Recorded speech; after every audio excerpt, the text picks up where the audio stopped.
سریع رفتم پیشش و گفتم یه نفر است که میخوام مجازات بشه، چی کار باید بکنم؟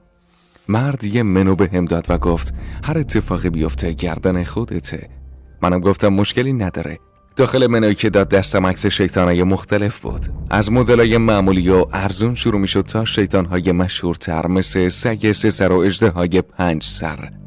قیمت احضار هر کدومم متفاوت بود. آخریش و گرونترینشم خدای مرگ بود. قیمت وحشتناک بالایی داشت. خیلی برام عجیب بود و با یه صدای لرزون پرسیدم مگه میتونید خدای مرگ رو احضار کنید؟ اونم گفت بله میتونیم، اما اینکه خدای مرگ بخواد اونو بفرسته اون دنیا یا نه بستگی به خودش داره. داشتم فکر میکردم که کدومو انتخاب کنم که مرد گفت اگه نمیتونی تصمیم بگیری هر کدومی که خواستی بگو برات احضار کنم و بعد انتخاب کن.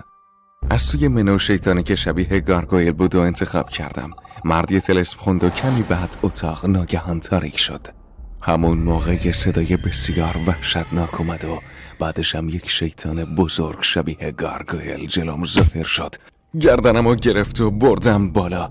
منم ناله کنن گفتم آخه چطور؟ جادوگر با لبخندی مرموز جواب داد بهت گفته بودم همه چیز واقعیه. بعد از مدتی گارگویل مثل دود محو شد و منم افتادم زمین. سری باهاش یه قرارداد بستم